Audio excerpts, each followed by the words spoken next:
kolonisasi spontan itu banyak warga atau banyak saudara-saudara, sanak saudara dari daerah Jawa yang tiba-tiba ikut serta menyusul keluarganya di daerah Lampung. Dan ini ternyata masih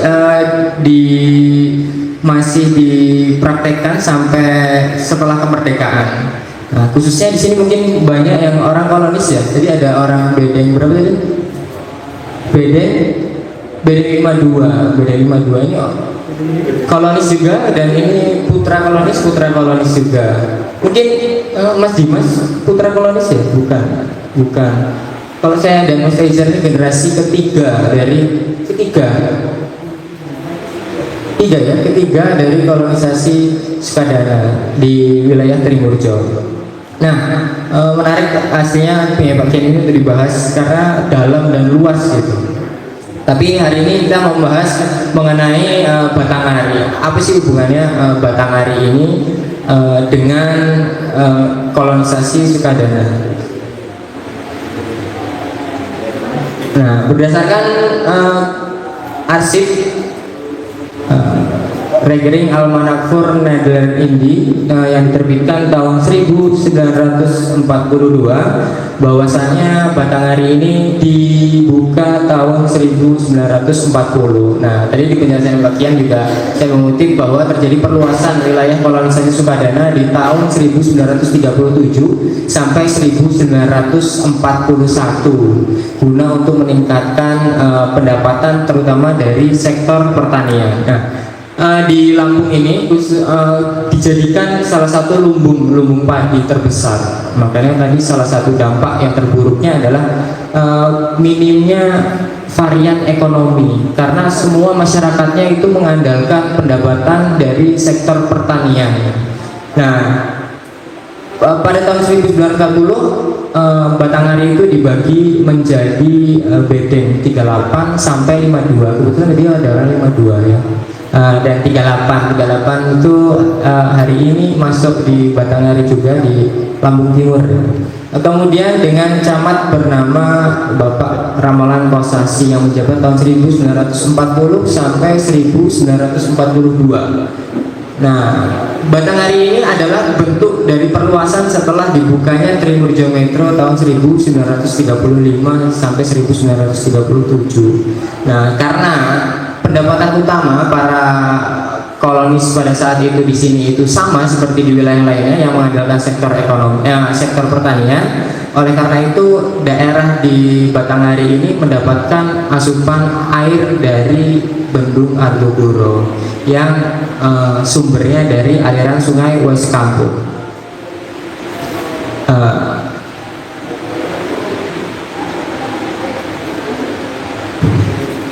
Kemudian selanjutnya yang lebih rinci daerah Rejo Agung di era kolonisasi. Sebenarnya saya membahas secara spesifik mengenai wilayah Rejo Agung itu di zaman revolusi fisik.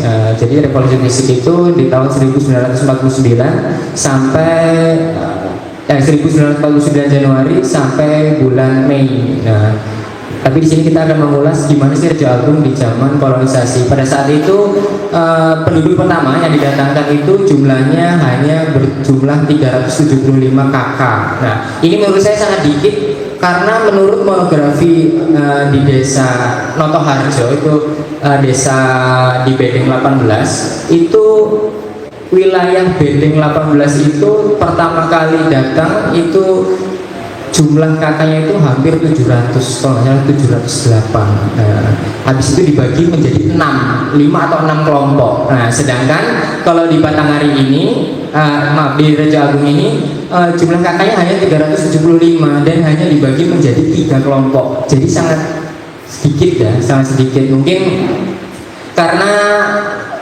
kalau kita ketahui kan orang kolonisasi itu diperuntukkan untuk orang Jawa, orang yang tinggal di Pulau Jawa, dari Jawa Barat, Jawa Tengah, Jawa Timur berdasarkan seleksi tertentu. Bisa tadi yang dikatakan Pak Kian karena dia adalah keturunan para pejuang yang sering rewel makanya dipindahkan, atau mereka ini emang di sana orang yang kurang mampu. Kalau di Trimurjo itu kebanyakan khususnya di daerah 18, Bedeng 18, Bedeng 19, Notoharjo dan Purwoadi itu kebanyakan orang-orang yang kurang mampu dan tidak punya tanah. Nah, makanya banyak yang dikirim situ. Nah, itu datanya dari monografi desa Notoharjo. Oke, dari 3 kelompok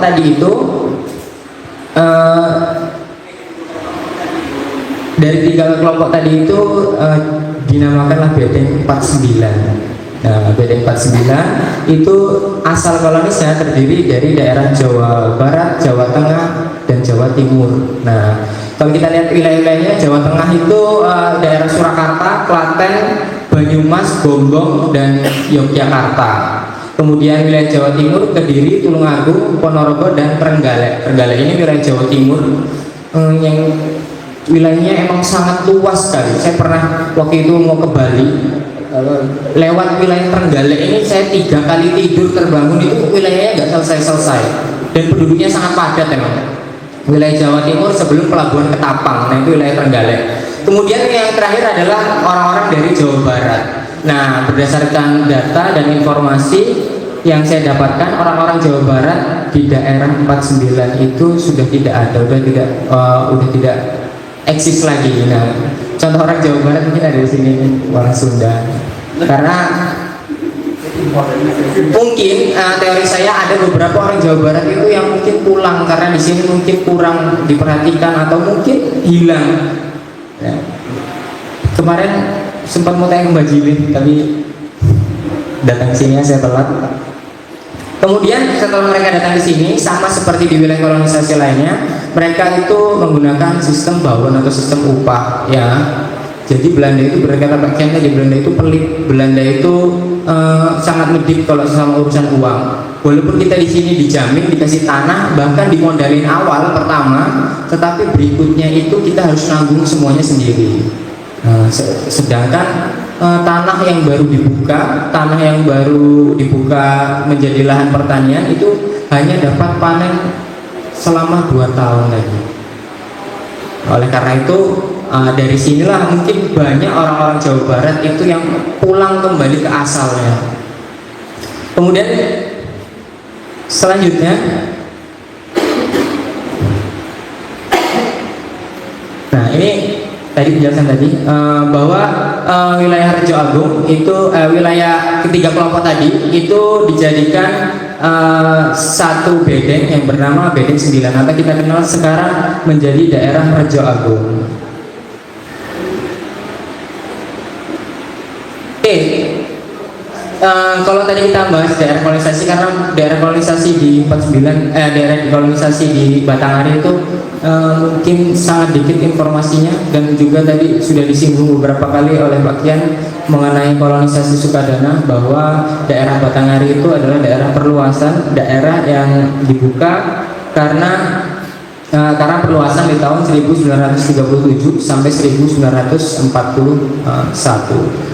Kemudian di zaman Jepang sama seperti halnya tempat lainnya di daerah Batanghari itu terjadi eksploitasi dari hasil bumi, karena semua pada zaman Jepang perlu kita ketahui semua hasil bumi itu disetorkan ke Jepang untuk kebutuhan perang karena militerisasi, ya, dengan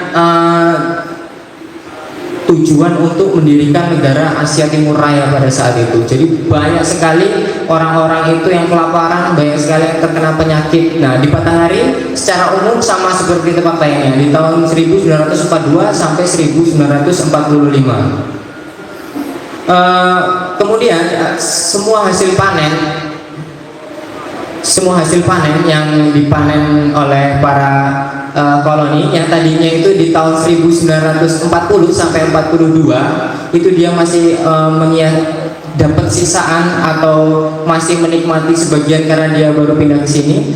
Masuk 1942 datangnya Jepang sampai 45 itu mereka semua, ya, tahu di zaman Jepang itu banyak sekali orang-orang kelaparan, orang-orang kurus, orang-orang yang dipaksa menjadi serdadu-serdadu dadakan oleh Kaisar Hirohito pada saat itu.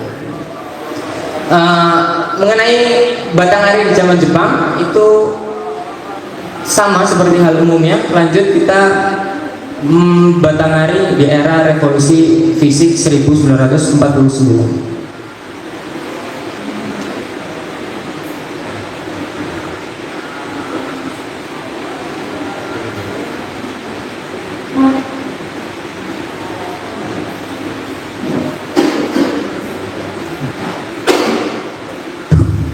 Macam-macam.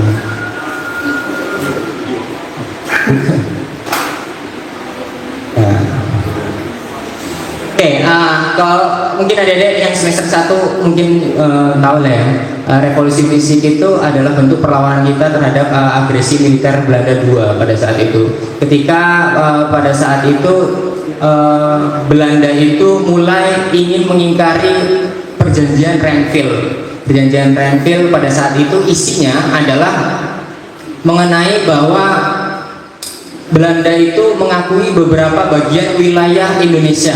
Salah satunya adalah Sumatera, Jawa Tengah, dan Jogja. Ada 3 daerah yang diakui oleh Belanda. Tetapi walaupun demikian, Belanda itu berupaya untuk menguasai wilayah-wilayah tersebut kembali. Usahanya adalah dengan mengembargo secara ekonomi. Jadi blokade-blokade Belanda di Selat Malaka, Selat Sunda, dan Samudra India gunanya untuk menghambat sarana logistik pada saat itu.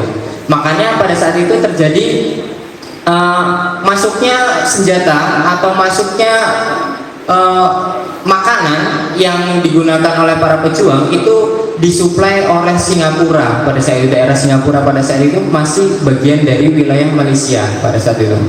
Nah,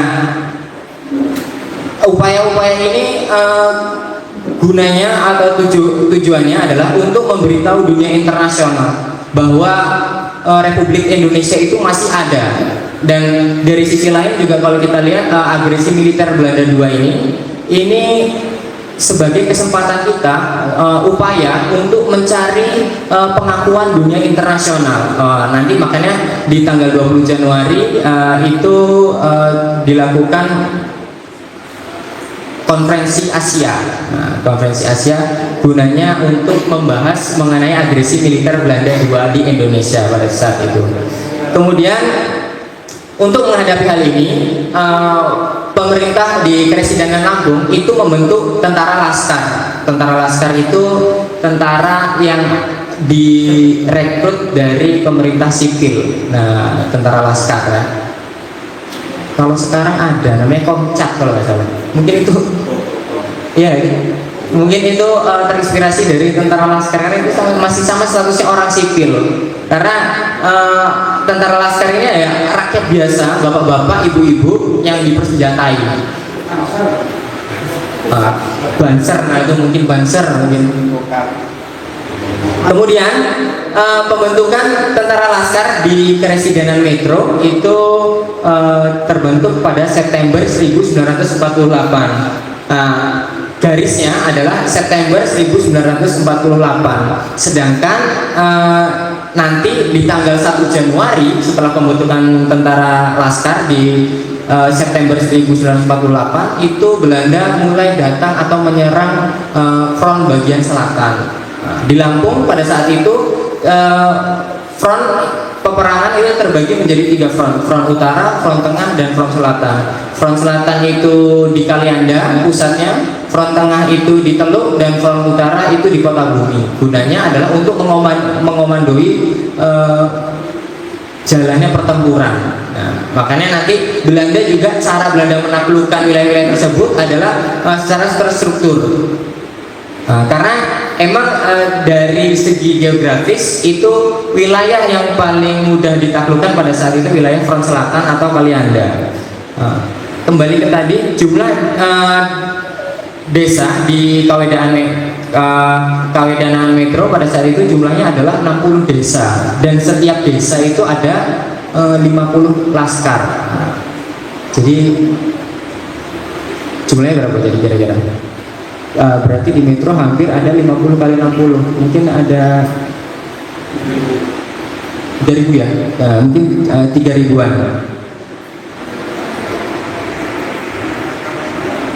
Oke, lanjut. Belanda masuk ke Indonesia itu melalui tadinya ingin bersandar di Pelabuhan Panjang pada saat itu, tetapi diketahui oleh pos ALRI di Kalianda. Makanya ALRI itu berupaya untuk menggagalkan pendaratan ini dengan cara menembaki kapal tempur Belanda pada saat itu. Makanya Belanda menurunkan sekoci-sekocinya di dekat Gunung Kunyit. Nah, Gunung Kunyit itu sekarang wilayah administrasi Lampung Selatan. Nah, setelah Belanda berhasil mendarat menggunakan skoci, itu Belanda melakukan penyerbuan sampai ke Tanjung Karang.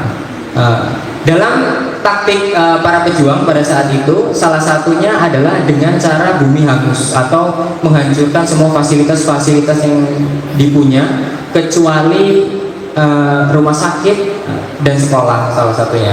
Selain itu semuanya dibumi hangus agar tidak dimanfaatkan oleh Belanda. Oke, serangan Belanda pada 1 Januari tadi itu terjadi pada pukul 6 pagi. Nah, pukul 6 pagi berarti ya masih matahari masih belum terbit lah, masih jam 6 pagi.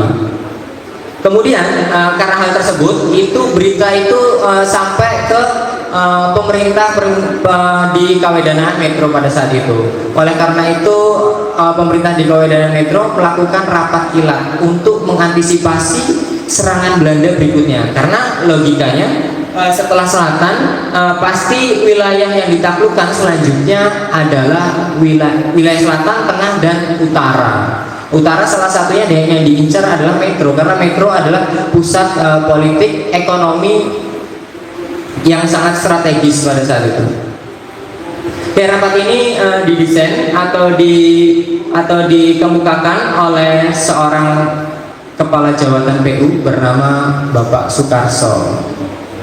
Nah, makanya rapat ini diadakan di gedung PU karena yang punya ide itu pada saat itu adalah kepala jawatan dari gedung PU. Isi rapatnya adalah saya rangkum di depan bahwa seluruh aparat pemerintah, tentara, dan rakyat melakukan perlawanan total terhadap serangan Belanda kapanpun Belanda datang ke Lampung Tengah, khususnya wilayah Metro. Kemudian yang kedua, pemerintahan darurat dibentuk di luar kota bila Belanda masuk ke Metro. Nah, dari sinilah nanti kita tahu kenapa, apa istimewanya daerah Rejo Agung, kenapa kok sampai ada tubuh pos komando yang dibangun di depan lapangan. Selanjutnya isinya adalah gedung-gedung pemerintahan dan pasar di bumi hanguskan, termasuk diantaranya rumah bupati dan rumah Wedana Metro. Jadi gunanya di bumi hanguskan sama seperti Bandung dan Surabaya, agar tidak dijadikan basic pertahanan tentara-tentara Mil dan Minca pada saat itu. Kemudian keputusan keempat, bahwa pemerintahan darurat dipersiapkan di sayap kiri di Desa Rejo Agung, terutama Desa Rejo Agung atau Bedeng 49 di bawah pimpinan Idris Rokso Mojo dengan lindungan dari PDM atau Perwira Distrik Militer di Desa Adiwarno, Bedeng 45. Nah, dari sini mungkin kita udah dapat gambaran kenapa di zaman revolusi fisik itu Desa Rejo Agung itu menjadi salah satu daerah yang dipindahkannya pemerintahan militer dan pemerintahan sipil dari kota Metro pada saat itu. Yang pertama adalah lokasi Desa Rejo Agung atau Bedeng 49 yang di luar dari jalur pertempuran atau tidak bisa diprediksi. Walaupun demikian, walaupun wilayah administrasinya itu berada di 49, beberapa kali itu wilayah pusat komando itu dipindahkan dari Bedeng 38 sampai Bedeng 52. Gunanya karena Belanda itu terus-terusan pada saat itu. Nanti dijelaskan di Januari sampai di bulan Mei itu Belanda itu menyerang habis-habisan di daerah Batanghari.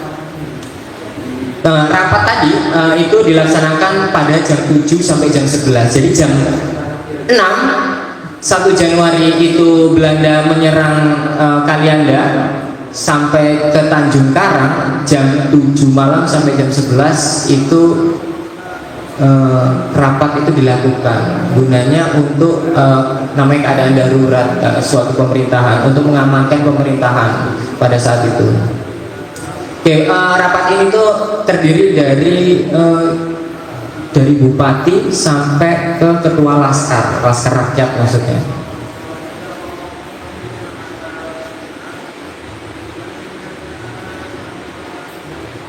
Oke, selanjutnya pada tanggal 3 Januari, 2 hari kemudian, itu tahun 1949, pukul 10 pagi, pasukan Belanda menyerang Metro dari Pangkalan Tegineneng. Nah, Pangkalan Tegineneng tahu? Tegineneng itu salah satu daerah yang strategis karena front utara itu pusatnya ada di Kota Bumi, dan untuk menyuplai logistik, kita mau menyuplai Kota Bumi atau sebaliknya itu harus melalui jalur Tegineneng. Makanya Belanda nanti ketika selesai menaklukkan Metro itu dia kembali lagi ke Tegineneng, gunanya untuk mengantisipasi agar para pejuang itu tidak kembali atau menghubungi orang-orang di front utara, terutama di wilayah Kota Bumi. Nah, ya ada cerita sedikit mengenai pertahanan pasukan kita pada saat itu. Pasukan kita yang tersisa hanyalah CPM. CPM itu apa ya? Korps Polisi Militer. Korps Polisi Militer pada saat itu tersisa hanya 1 regu. Kemudian Belanda itu nyerang Metro di tanggal 3 Januari menggunakan pasukan sebanyak 1 peleton. Nah, 1 peleton itu berapa regu? 12 ya? 10 sampai 12 ya? 10 sampai 12 regu. Nah, 1 regu mungkin terdiri dari 12 ya, 12 pasukan. Nah, berarti berbanding jauh ya kekuatan kita dengan kekuatan CPM kita yang pada saat itu Korps Polisi Militer dengan pasukan Belanda yang pada saat itu terdiri dari 1 peleton. Oke, pada perang revolusi fisik ini taktik yang digunakan itu kebanyakan taktik gerilya dan tembak lari. Tembak lari gerilya itu artinya perang hutan, perang kebun gitu kalau di sini. Kemudian tembak lari itu ya setelah nembak lari gitu. Karena kita menyadari bahwa kekuatan kita itu kurang. Kita menyadari bahwa kita nggak mungkin melawan terus-menerus, menyerang terus-menerus ke depan. Makanya kita menggunakan taktik tembak lari. Nah, pada saat ini juga di Metro pada tanggal 3 Januari itu Bapak Sukarso, Kepala Jawatan PU itu gugur. Kemudian tidak sampai di sore hari Belanda sudah menaklukkan Metro pada saat itu. Berdasarkan hasil keputusan di rapat darurat di gedung PU Metro pada tanggal 1 Januari bahwasannya apabila Belanda itu menguasai wilayah-wilayah pemerintahan itu maka pemerintah darurat harus dipindahkan di PD 49 atau di Rejo Agung. Oke, ini selanjutnya wilayah Batanghari adalah penyangga eksistensi dari pemerintahan Metro pada saat itu karena pusat komando semuanya pemerintahan militer dan pemerintahan sipil itu dipindahkan di daerah Batanghari, khususnya di Rejo Agung 49. Nah, ada beberapa daerah yang menjadi sasaran utama Belanda pada saat itu. Nanti ada kronologisnya, yaitu BD 438, 43, 44, 45, 46, 47, 48 dan 49. Nah, ini beberapa daerah yang menjadi incaran Belanda dikarenakan Belanda itu mencari para laskar pada saat itu, para laskar dan TRI atau Tentara Rakyat Indonesia. Oke, ini adalah kronologis waktu serangan Belanda di daerah Batanghari. Yang pertama yaitu BD 43 pada tanggal 15 Februari 1949. Ini tujuannya adalah markas CPM atau Korps Polisi Militer, tapi kosong. Di sini tidak ada korban karena sebelumnya para anggota CPM ini sudah mengetahui bahwa Belanda itu akan menyerbu wilayah Bedeng 43 pada tanggal 15 Februari 1949. Selanjutnya Bedeng 43 lagi, tapi di tanggal 18 Februari tahun 1949, tapi kembali sudah diketahui oleh para pejuang. Jadi 2 kali Belanda menyerang Bedeng 43 tapi gagal. Nah, kenapa kok bisa gagal? Karena setelah 3 Januari jatuhnya metro ke tangan Belanda, itu semua konsentrasi front utara itu ditujukan untuk mengawasi daerah kewedanaan metro dalam segi apapun, baik itu mata-mata atau pengamatan secara langsung. Makanya informasi mengenai gerakan Belanda itu selalu diterima oleh para pejuang khususnya di wilayah Batanghari pada saat itu. Kemudian selanjutnya Bedeng 45 pada tanggal 22 Februari ini tujuannya adalah markas TNI, tapi kosong juga, nggak ada. Jadi nih yang dimaksud markas itu rumah-rumah yang dijadikan base camp ya. Jadi bukan markas bentuknya seperti Kodim atau Koramil, tapi rumah-rumah yang dijadikan base camp. Kemudian selanjutnya adalah Bedeng 48. Bedeng 48 ini tanggal 5 Maret 1949. Tujuannya adalah markas TNI dan 7 TNI itu ditahan. Nah, di sini Belanda mendapati 7 TNI yang ditahan karena melalui penyergapan ini, itu informasi melalui penyergapan ini tuh nggak ada. Makanya pada saat itu Bedeng 48 itu terutama di markas TNI-nya itu tidak ada kesiapan seperti sebelum-sebelumnya. Kemudian selanjutnya Bedeng 47. Bedeng 47 pada 15 Maret 1949. Kemudian Bedeng 40 itu pada tanggal 24 Maret 1949. Nah, di sini korban pertama yaitu 3 orang laskar mati. Laskar itu tentara dari orang-orang sipil. Nah, 3 orang tentara itu ditangkap dan dieksekusi. Kemudian Bedeng 38 ini yang menurut saya yang paling sadis, karena pada saat itu Bedeng 38 sedang melakukan perbaikan jalan. Para kolonis sedang melakukan perbaikan jalan ya.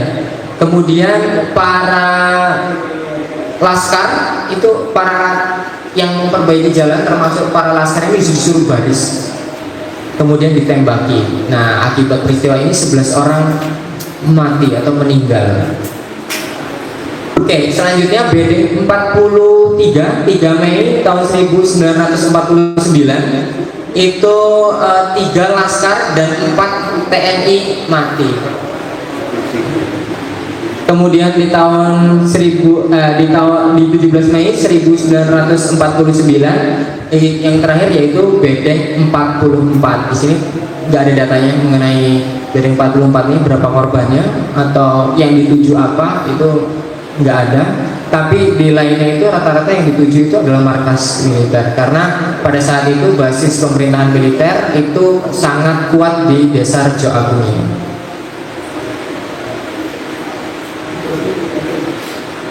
Kemudian Rejo Agung di era revolusi fisiknya ini sebagai salah satu daerah atau sebagai tempat penyanggah eksistensi pemerintahan sipil dan pemerintahan militer pada saat itu.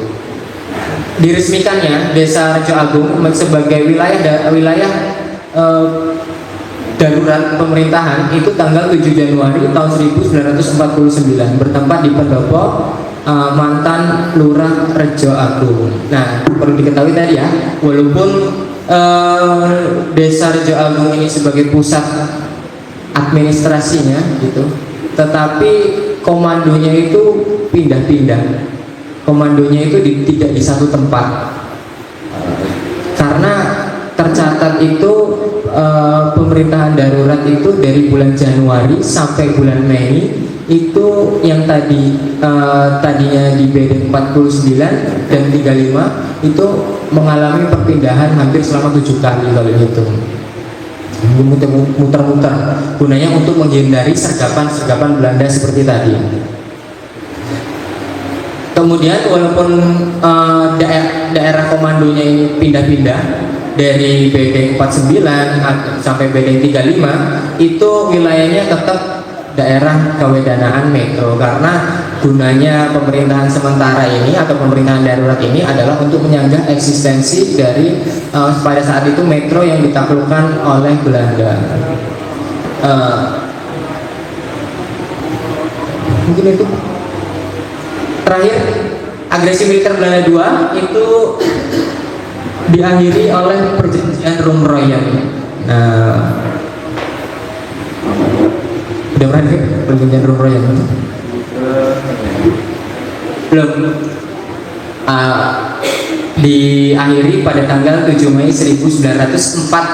Ingat ya, tadi pada tanggal 20 Januari itu yang saya katakan tadi bahwa India itu di bawah Perdana Menteri Nehru itu berupaya untuk membantu Indonesia untuk mendapat pengakuan internasional. Setelah itu pada tanggal 7 Mei tahun 1949 melalui perjanjian Roem-Royen itu agresi militer Belanda berhenti. Sebelumnya tekanan-tekanan internasional ini emang dibutuhkan agar Indonesia itu memiliki pengakuan secara de facto oleh Belanda, karena Belanda ini selalu repot gitu. Dia punya janji sendiri, dia mengingkari sendiri, kemudian dia itu berbelit-belit ingin mendirikan negara boneka. Nah, makanya itu selain wilayah kita berdasarkan perjanjian Renville yang semakin sedikit dan juga dibatasi oleh garis demarkasi Van Mook tadi yang sudah dibicarakan oleh Pak Kian tadi mengenai Van Mook yang ahli mengenai budaya, itu yang sangat merugikan kita pada saat itu untuk mempertahankan kemerdekaan. Maka oleh sebab itu mau nggak mau agresi militer Belanda II ini sebagai salah satu kesempatan kita untuk mendapat perhatian internasional, terutama Dewan Keamanan PBB pada saat itu, yang akhirnya diberikan solusi dengan perjanjian Roem-Royen. Nah, dari semua cerita tadi ada seorang dua pejuang yang bernama Semun dan Yamin. Udah tahu ya? Semun dan Yamin ini dua orang pejuang yang diikonkan membawa golok dan bambu. Nah, makanya dibangunnya Tugu Pos Komando Tentara Revolusi tahun 1948-1949 pada tanggal 12 Agustus 1990 oleh Bapak Mujiat, itu yang fotonya ada di belakang. Itu gunanya untuk menandakan bahwa wilayah Rejo Agung ini adalah salah satu wilayah yang memiliki momentum sejarah yang paling penting, terutama dalam perkembangan untuk mempertahankan kemerdekaan Indonesia pada saat itu. Di atasnya kemudian makanya diberi simbol Bapak Semun dan Yamin. Nah, kemarin mungkin kalau kalian datang kemarin itu ada narasumbernya Mbak Gimin itu menjelaskan karena dia adalah cucunya Mbak Gimin itu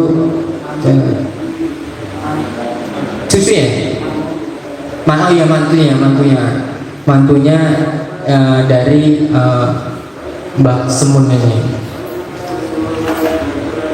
Mungkin itu saya ringkas karena udah berapa menit?